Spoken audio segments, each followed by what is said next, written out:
In the Middle East, a man appears who calls himself the Messiah and gathers crowds of believers in the new Advent. Is he sent by God, or is he a dangerous fraud seeking to disrupt the world's geopolitical order? The story is told through the eyes of people from vastly different backgrounds surrounding the enigmatic man. For 85 days, enemies have besieged Damascus, where a humanitarian catastrophe is growing. There is no food or water, and many people are dying in the shelling. And one day, two teenagers, Jabril and Samir, who have lost their families, see a man in yellow clothes on the street, urging people not to worry about the city's fall because God has predetermined that it will not happen. Salvation in the form of a sandstorm is approaching, and people run under the onslaught of the elements while the preacher does not leave and repeats that salvation is already close. The sandstorm breaks the supply chains of the enemy troops and they retreat, and the city is saved. FBI agent Eva Geller watches the broadcast of everything that happened, paying attention to the strange man whom people call Al-Masih, and learns that he is leading hundreds of his followers into the desert. At night, the men talk about faith and religion around the fire. Al-Masih asks questions and is strict with those who do not want to think about his questions. Now all of humanity is on the brink, and for people to survive, they must cling to him.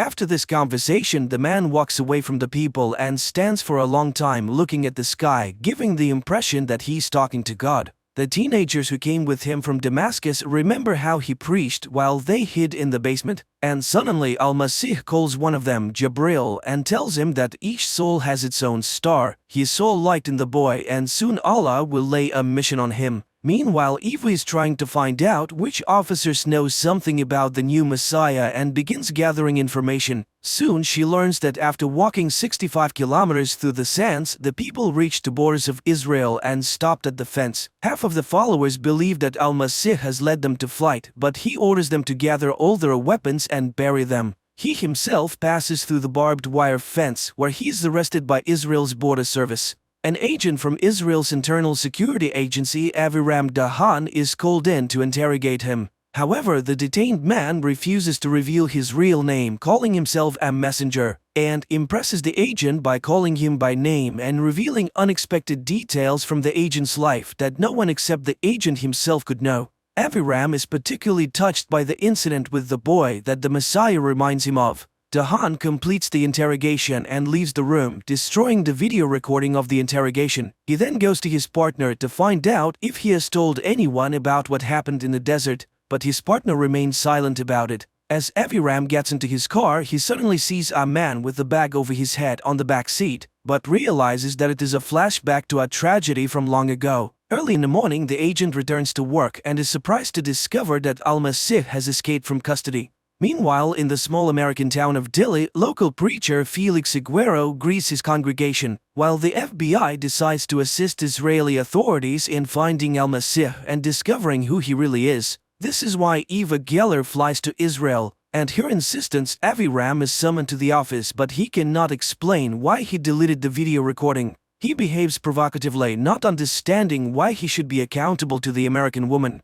Meanwhile, an international conflict is brewing in the world as people who were led by the Messiah to the border of Israel are starving. Even after hearing about his escape, they decide to stay because they believe in his return. One day, volunteers bring food and water, and the Messiah's followers notice that the police are looking for someone in the crowd. They realize that Al-Masih has escaped, which causes unprecedented rejoicing. At the same time, Al-Masih delivers a sermon on the Temple Mount, using apocalyptic phrases about the end of history and calling on those who are willing to go to God's judgment to step forward. A young boy comes forward, but the sermon is interrupted by the Israeli police who try to arrest the Messiah. The operation fails due to a shot that hits the child who has come out. The people start screaming, driving away the invaders. But then Al-Masih lays his hands on the boy, who then stands up unharmed, showing the bloody bullet to the public. The people consider this a miracle while Al-Masih disappears into the crowd. Eva hears the news on the radio and asks to be taken to the scene of the incident.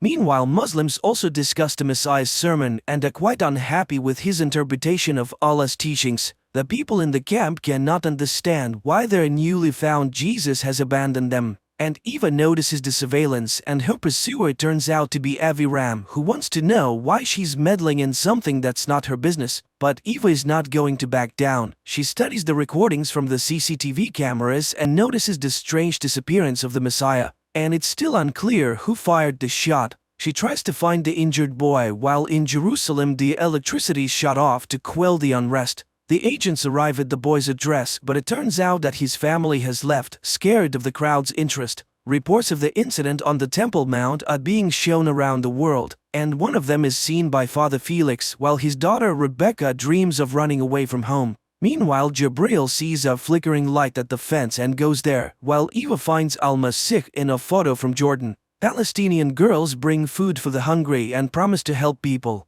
Jabril goes to get assistance when a man who appears hits him on the head and takes him away from the fence. That same night, the pastor's daughter Rebecca runs away from home, while her disillusioned father decides to burn down his church. The man takes a canister of gasoline and a lighter and heads towards the building. At that moment, a message about an approaching tornado comes to his phone, which was left at home, and the pastor's wife goes to find him. Sirens begin to sound in the town, and the residents hurry to the only shelter, the church, as the tornado begins its deadly circle. Father Felix calls his daughter, hoping she's nearby, and suddenly sees the motionless figure of Al-Masih nearby. Later on, a video of Rebecca's rescue appears in social media, which is intercepted by CIA agents and blocked from spreading. But how did the Messiah end up in America? Soon, Federal Agent Will arrives at the scene. The man is shaken by the sight of the completely destroyed town where only one building, the church, survived, and where Al-Masih is currently located, explaining to the astonished priest that he came here by God's will. Felix is shaken because he was planning to burn down the building that ended up saving everyone's lives.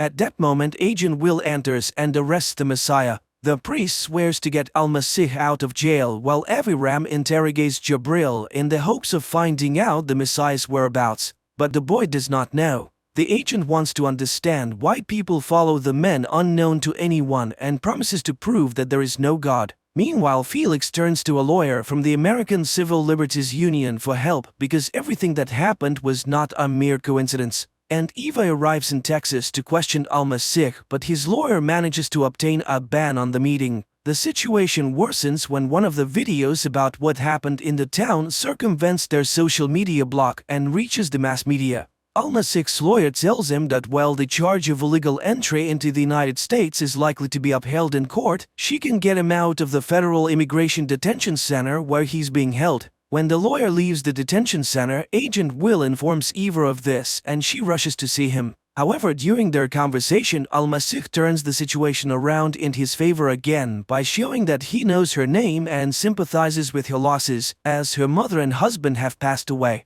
He realizes his responsibility for those who followed him and is willing to help all who are suffering, including her. But Eva doesn't believe his sincerity and runs away, failing to notice the recording device under the table. Returning to her hotel room, Eva talks to her boss, who informs her that Israel is demanding Al-Masih extradition and the state prosecutor will seek permission for it. Later, Al-Masih is taken to court where he is charged, which he admits to and requests asylum. Eva goes to the lawyer, trying to convince her to stop fighting for the man's release to prevent his extradition. After all, if he returns to Israel, he will be imprisoned, but the lawyer refuses to talk about it. Meanwhile, Aviram again refuses to reveal what happened during the interrogation, whose recording he erased. He's suspended from the case and a hearing is scheduled. At this time, Felix tells his wife about his departure because he's needed by the Messiah. A multitude of Al-Masih's followers gather outside the courthouse. The hearing begins and the lawyer explains that the man cannot return to Israel where he will be persecuted for religious reasons. But the prosecutor claims that the man is lying about being a Muslim because he does not pray 5 times a day as required. The Messiah responds that he belongs to all denominations because everyone walks under the same sun. This causes a storm of emotions around the world, even in high-level offices. The assistant to the President of the United States tries to pressure the judge to deport the unwanted man, and the judge promises to consider it. Meanwhile, Samir finds his friend Jabril abandoned by Aviram in the desert, and he considers it a true miracle that he survived. The next day, the court makes the shocking decision to grant asylum to Mr. Masih, allowing him to leave the courthouse as a free man, with the car of the Venerable Iguero waiting for him outside. People all over the world are talking about the Messiah and beginning to believe in the miracles he performs. In Delhi, those seeking healing begin to gather. The Reverend tries to organize their accommodation while Samir faithfully tends to Jabril. The Messiah brought by the pastor settles in isolation from people in a small tent where only Felix has access. One day the preacher dares to ask Al-Masih about his future plans, and he says he does not know what will happen next. After all, Felix brought him here, and this instills despair in the preacher's soul. He thought that the Messiah was acting according to a preconceived plan. That same evening, Agent Will comes to Eva and shows her a recording of a conversation with Al-Masih. Then he shows her a book by one of the radicals, Wallace, about cultural terrorism, in which the words of the Messiah are repeated verbatim. It turns out that Al-Masih is acting according to this scenario, the goal of which is the destruction of the existing order. Meanwhile, things are going badly for the refugees who remain at the Israeli border without water and food, and soon Samir begins to wonder where Jabril's strong faith comes from. He calls his friend crazy for refusing medical help as his injuries could be fatal, and accuses him of an abnormal love for the Messiah. One day, Aviram's wife notices his car, which has been parked near their house for 3 days, and begins to search for the man, who at this time arrives in Texas and buys a gun at the gun store. And in Delhi, every evening people gather together hoping that Al-Masih will come out to them. But the man remains in his tent, bringing Felix into a state of confusion that spills over into a sermon for all who have come. At this time, 2 residents of Delhi finally find their dog crushed by furniture during the hurricane and try to free it. Al-Masih comes out of his tent just as armed Aviram approaches it. The Messiah calmly looks into the eyes of his killer, and Aviram lowers his gun and looks at the departing man's back. The people notice the Messiah, who is walking towards the house where the man decides to shoot the poor dog as it is suffering greatly. The boy asks Al-Masih to save his dog, but he takes a gun and shoots the dog, causing the boy's anger and pain, and then he leaves the town. At this time, Eva catches up with Aviram and he confesses that he wanted to kill the Messiah, who at that time calls pastor's daughter Rebecca to come with him. Meanwhile, the refugees decide that the Messiah has abandoned them and they decide to return to the city, but Jabril stays behind. In the morning, the young man dreams of his deceased mother, who turns into the Messiah and reaches out to him. At the same time, the Texas police ask the pilgrims not to come to Delhi as the city is completely destroyed. Dissatisfied, the people are ready to expel Al-Masih and Father Felix. They write protest messages about the false prophet on the church walls. Meanwhile, Eva learns the true name of the Messiah, Payam Gul-Shari, and he has a brother who works at the university. The Messiah tells Father Felix that it is time to get on the road, persuading Felix that this is his destiny. The pastor decides to take his family with him, which upsets his wife but pleases his daughter. Father Felix leads a column of cars that follow the Messiah wherever he leads them. The number of cars is constantly growing, and soon it begins to count in the hundreds. Eva also returns to Texas to follow Al-Masih, and one night sees him come out to make a call from a payphone on the street. At her request, Agent Will requests a copy of the telephone conversation. The next day, the column continues on its way. Stopping for a break, the pastor hears news of the crisis on the border where the refugees from Palestine are still waiting for their fate. Rebecca takes a picture of the Messiah standing by a road sign in Washington and posts it on social media. In the morning, the column sets off, and Felix learns from the posts that their path leads to the US Capitol. At the same time, Eva checks everything she can find about the Messiah and comes across information that he studied at the same university where the notorious terrorist Wallace taught, whose book Al-Masih quoted during the interrogation. Professor Wallace hacked the stock exchange and then fled to Russia during the investigation into his actions. This means that the case of the alleged attack is completely within Eva's jurisdiction. The huge column arrives in Washington and Al-Masih goes to the Lincoln Memorial, while Jabril has a vision of his late mother and Al-Masih. The Messiah speaks about the unity of people in the world around them, and Jabril suddenly stands up as if hearing his speech. Al-Masih asks to look at himself and his neighbors. Jabril strips naked. The Messiah stands before the nation and looks at them so that they finally look at him. It's too late to kneel, time is up. Jabril walks towards the border. Al-Masih heads for the water. Jabril walks non-stop until a soldier's gun barrel is pressed against his chest, and Al-Masih walks on the water. The Israelis retreat, and Jabril leads the refugees. Hundreds of amazed spectators follow the Messiah's journey and record this on their telephone cameras. The world is buzzing after witnessing the miracles of Al-Masih, and even the Congregation of the Causes of Saints is considering the case. Everywhere there are clashes between the followers and the opponents of the newly emerged Messiah. People are sending money to Father Felix, who intends to build the Church of Al-Masih with it. Meanwhile, Jabril arrives in western Jordan, where he is welcomed as a liberator. The refugees are brought to a secluded house where they will be given food and shelter. But Jabril is separated from the others as he openly declares his allegiance to Al-Masih. Meanwhile, Eva reports her findings to his superiors. The Messiah has a fairly long trail of connections to banned organizations and, most importantly, to Wallace, who is now hiding in Moscow. Senior officials in the US government are concerned about the popularity of Al-Masih, so the head of the White House staff demands that the CIA do everything possible to discredit him. But Eva reminds them, this is not just terrorism, this is a new level of destabilizing society.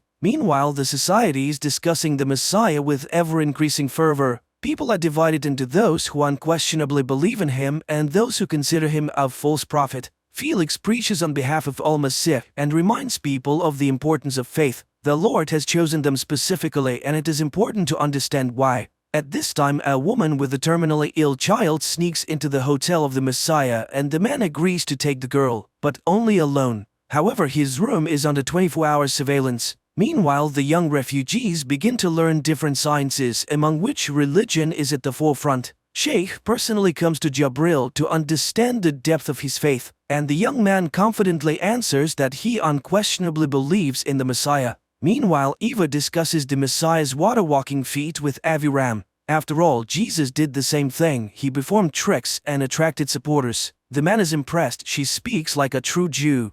Agent Will continues to monitor the Messiah's room and one day witnesses a girl knocking on his door, praying for healing. But the man immediately understands the true purpose of her visit. The girl has come to seduce him. He reveals her soul, pitying the woman who sells her body, and from this her soul melts and dies. The girl admits that she was paid for the visit and cries from the moving words of the Messiah, who confesses to her the eternal love of God for his children. These words bring tears to Agent Will's eyes, who is watching the scene. At that time, Rebecca runs out of her parents' room and sees the Messiah escorting the girl out of his own room. The girl runs away and Al-Masih catches up to her on the street. He tries to explain her special place next to him, and the girl shares her observations that the world seems to be on the brink of something grand. The prophet turns to Rebecca and asks her to do something unimaginable, and she promises to do anything he asks. Meanwhile, the CIA manages to find Al-Masih's brother, who reveals that their parents were of different faiths and died early.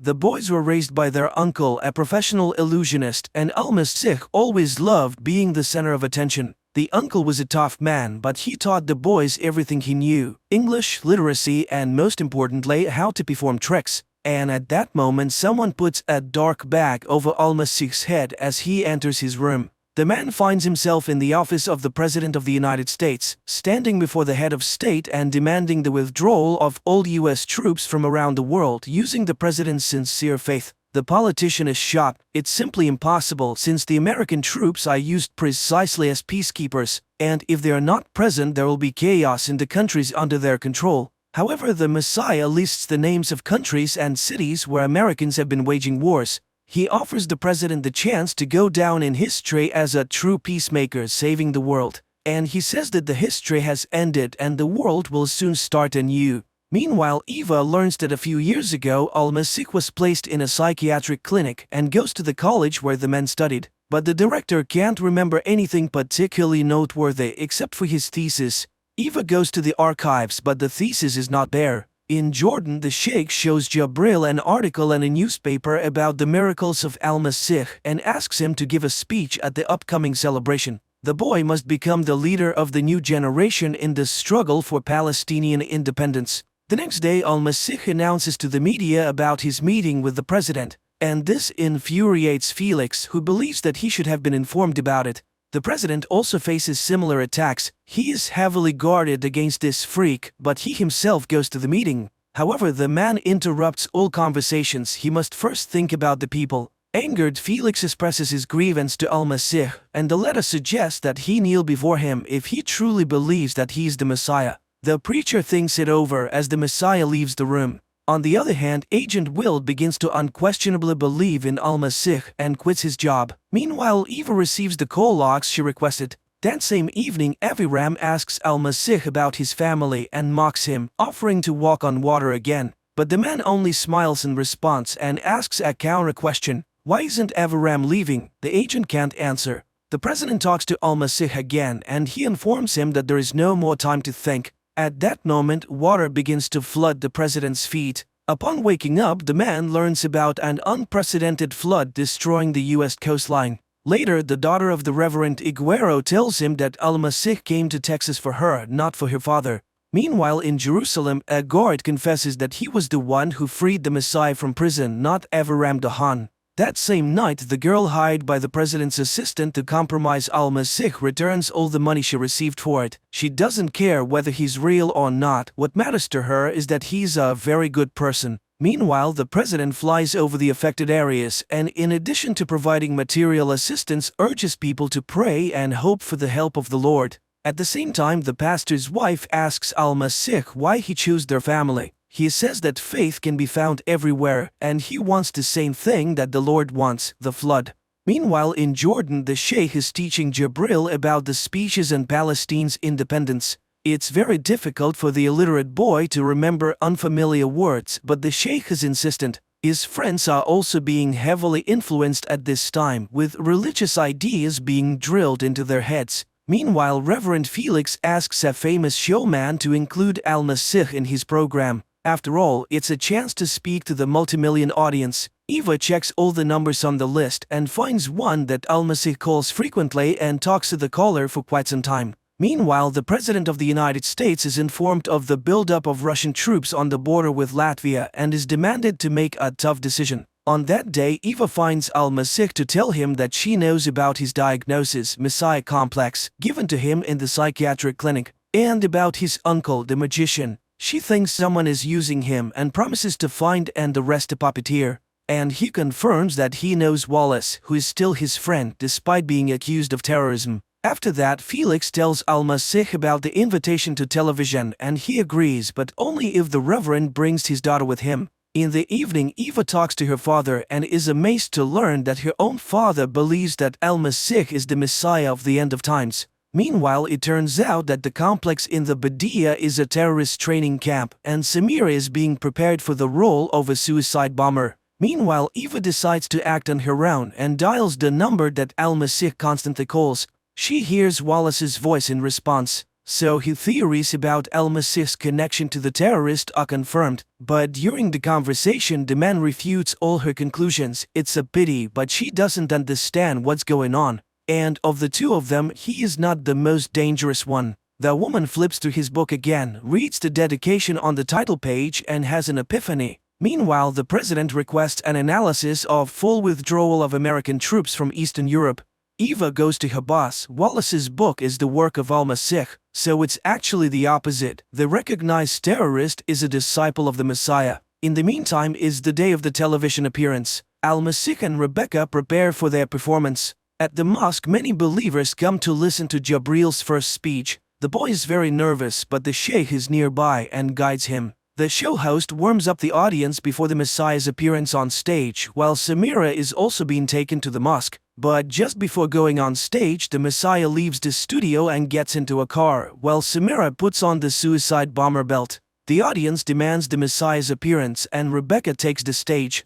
Jabril starts his speech about the Messiah simultaneously with Rebecca, while Al-Masih is driving in Aviram's car. The teenagers repeat his words to the audiences, "We are all one people." At that moment, Samir enters the mosque, shows the explosive device attached to his chest and raises the button. Looking into Jabril's eyes, he can't bring himself to press the button. However, Samir's mentor remotely activates the bomb vest. Rebecca suddenly loses consciousness in the studio. A powerful explosion rocks the mosque.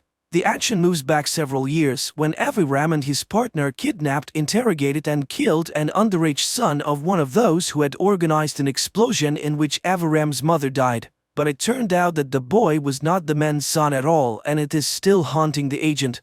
In the present, he himself is driving the Messiah to the airport to deliver him to Israel. After the mosque bombing, the victims are given help. Unconscious Jabril is carried out on a stretcher. The same thing happens to Rebecca. Meanwhile, Eva Gela learns that Al-Masih has been kidnapped. The CIA tracks the plane on which he's being taken, unaware that it was all done on the orders of the president's assistant. Rebecca wakes up and tells her father that the Messiah is gone, and he will not return. Jibril wakes up in the back of a truck and sees a dead man next to him. He squeezes his hand and the fingers twitch under his palm. Eva finds out that the plane with the Messiah has taken off from a government airfield, and her boss tries to pressure higher-ups to find out the plane's destination, threatening to tell the president about everything that has happened and thus driving the country's leader's assistant into a corner. At the same time, in the sky, Al-Masih talks to Aviram, persuading him to free his conscience because God still loves him, and that people always choose between good and evil, and the last thing he will see before he dies is the face of that boy. Meanwhile, the president's assistant decides to reveal Al-Masih's true name to the press and the folder with his dossier, highlighting his mental illness and the fact that he was raised by an illusionist. In the sky, the plane begins to experience severe turbulence. There is an explosion in the tail, and Aviram sees the face of the deceased boy in front of him, whose face is being covered by the Messiah's hands. In the command center, Eva is informed that the plane's signals have disappeared from the radar. She realizes that a tragedy has occurred. On TV, news reports reveal the Messiah's real name and biography, causing confusion among Al-Masih's followers. After hearing everything, Felix leaves the hospital. Jibril also watches Messiah's brother talk about his ability to perform magic tricks. Eva accuses the president's assistant of destroying the diplomatic plane, but he warns her to watch her tongue. The woman is overwhelmed because the entire operation has collapsed and she cannot prove anything. Meanwhile, Father Felix arrives at his church and sets it on fire. He no longer believes in anything. Meanwhile, Aviram wakes up in the middle of blooming poppies and sees the Messiah above him. Then a local boy appears before him, offering him a flask of water and enthusiastically stating that the man has performed the miracle. He resurrected Aviram and another man. They both were unquestionably dead, with gray faces and flies crawling over them. Then he touched them and they came back to life. The agent watches in amazement as his partner bows to the perfectly unharmed Messiah standing in front of him.